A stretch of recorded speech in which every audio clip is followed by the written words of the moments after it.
question is, when did you first get lost in the arts? Um, it was when I first realized I knew how to sing. I'm a church grown singer, and it's something when they tell you, oh, the pastor wants you to sing a song. You know what I mean?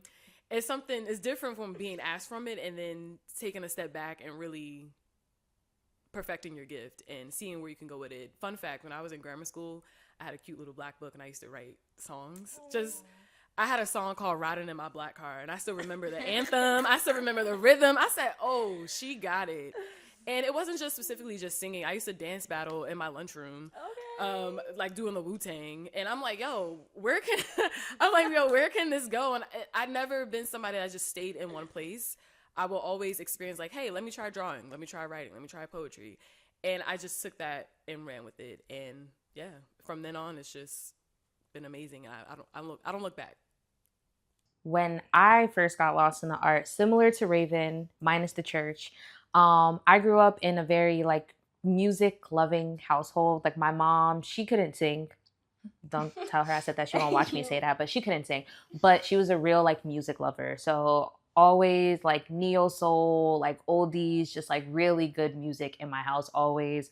Also, that's when like, MTV Jams was hot and stuff like that. So definitely a lot of that happening inside of my household. And I feel like from there, I always felt like drawn to music. That was like my first love. And then I don't know. I was into a bunch of different things like Raven, drawing. I used to write stories. I used to like make like little like plays and stuff and like perform them with my cousins. So like from childhood, I was just surrounded by art and things of that nature. And I just always just expressed myself in that way, no matter what the medium was. When I was little, so my dad likes to paint, and my mom used to, well, she still does. She used to write a lot of poetry though, and she's a huge reader.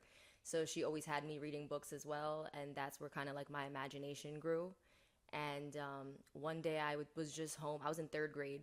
I remember I was in third grade. I just finished reading for the like fifth time this book, Camille McPhee Fell Under the Bus.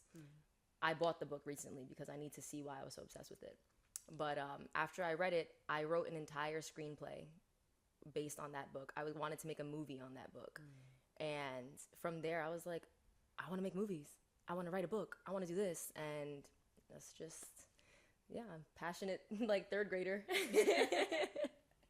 Starts in third grade. Right. Always. Basically, Jazz is not here, so in absence of Jazz, I'm telling the story. I had started doing events a couple months before the formulation of Lost in the Art. It was something that I was like, you know what, I really think I like doing this. I did a couple events here in Newark. Those were actually my first two events were here in Newark. And I was like, this is fun. I want to figure out a way to showcase artists within New Jersey. And how can I do that? So I got the ball rolling on that. Simultaneously, Dakota and Jazz we're working on a project, a photo book. Jas is a photographer. Dakota is a creative director. And they were working on a photo book. And Jazz was like, I want to throw a gallery. And how about we just make it a big thing? We're going to have performers. Let's have vendors. Let's have like a whole thing. And I was like, that's amazing. That's exactly what I want to do. Mind you, these are my best friends, right? I'm like, that's amazing. That's exactly what I want to do. Anything that you need help with, let's do it. And one day we're like in Jazz's room and she's like on Canva. We're looking up templates and stuff. We're trying to find a good template for a flyer. And one of the templates said like lost on it. And she's like, what should we name the event? And we're both just like, and then we both came up with Lost in the Art together. And it was like, yo, Lost in the Art, that's fire. And June 2022, we had our very first event. Dakota and Jazz showcased their photo book.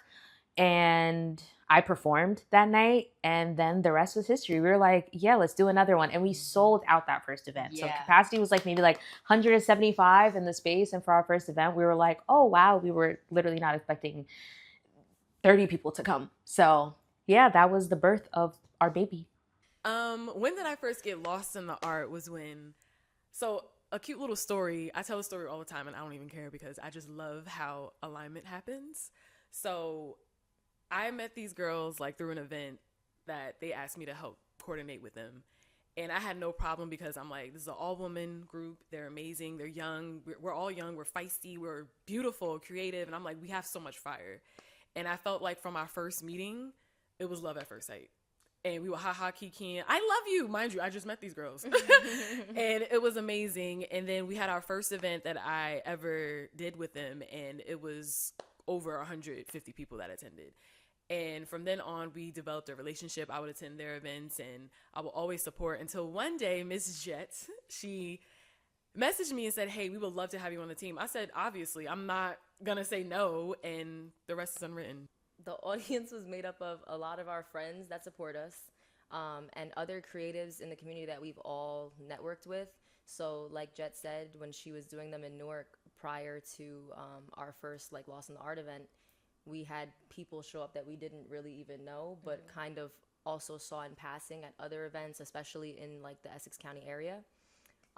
So I would say our audience was creatives, friends, supporters and lovers of the arts. Family, yeah, big on family. Right. And some people were just passing by and happened to like hear music playing. And they were like, oh, can we come into this? And we were like, I mean, yeah, why not? Like we're open to everybody. Like, come on in.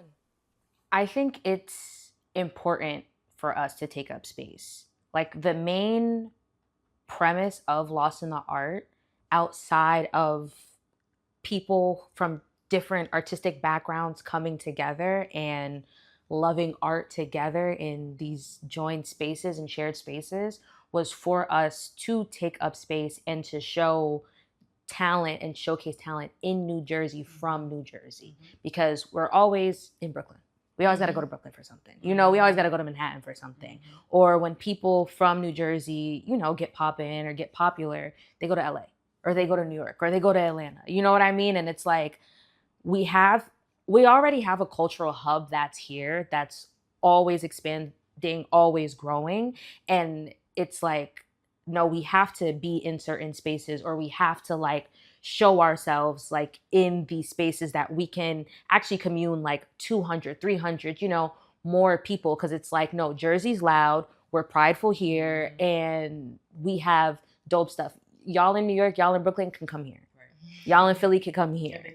And exactly. Yeah, right. So taking up space in that way, it's an art thing, and it's also a pride thing of like, we're all from Jersey, right? We're all from Jersey City, actually.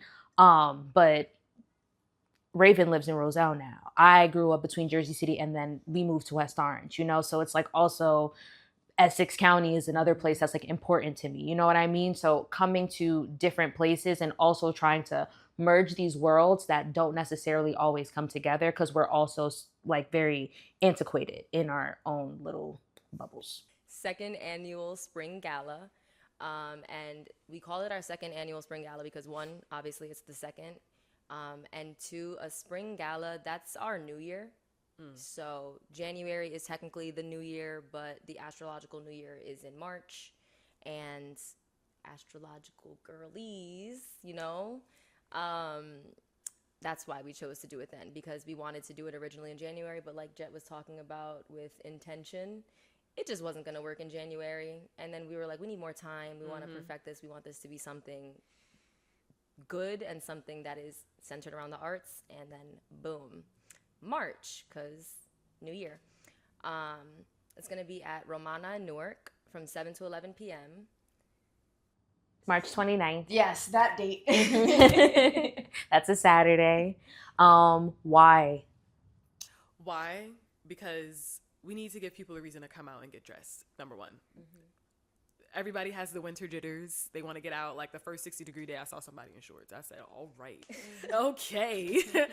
But we want to, we want people to come out and, you know, feel good, have a reason to put on a ball gown or a nice dress, and the guys put on a nice tuxedo, and we want to help raise money for our collective as well. We want to build for our major season events, like, for instance, our inaugural block party that's going to happen this year, our 3-year anniversary, and our back home celebration, like our homecoming, because we travel all over New Jersey. We're coming back home. That's our last season closer finale, and we feel like because we are also so supportive of our communities and the communities around us, we don't think that they're not going to come. Like, we're going to get the love and support. We're going to get the community, and it's going to be a good time, and we're going to reach our goal. And it's also to showcase, again, the artists, the DJs, and the performers in Jersey as well, to help build their resume or build their marketing, and, you know, just to put everybody on and pop out. Yeah. And we have some really amazing DJs. Can I shout them out? Is now the time to do that? Okay. We have Papito. We know Papito. That's our boy Zay. Uncle Zay. That's our uncle. We got DJ Harmonica. Yep. We have Janitza. She's gonna be singing incredible. Yes. We have Daniela Hope. She's also a really incredible singer. And then on the artist side, So our artists are 2 photographers and 1 acrylic painters. So for the photographers, we have Ike, and then we also have La Renarde, who's going to be showing her work as well. And then we have Kayla Gonzalez, who's going to be our painter. And so excited for that, for like everybody to see their work. They are amazing. I was so hyped when they said yes. we have a fundraising goal of $25,000. So far, we've raised $5,000 from a couple of our sponsors. We have the Black Home sponsoring, The Yard right here in Newark sponsoring. Love them. Right. Squeaky, that's Anthony Del Monte from Squeaky Wheel. We have True North, that's a consulting company that operates out of New York. June Shine is our liquor sponsor. Shout out to June Shine. I think I've covered them so far. We are hoping to, you know, triple that number, get more sponsors coming in. But yeah, we're very excited for our 2nd annual Spring Fundraising Gala. Woohoo! Give us money. Please. Support us.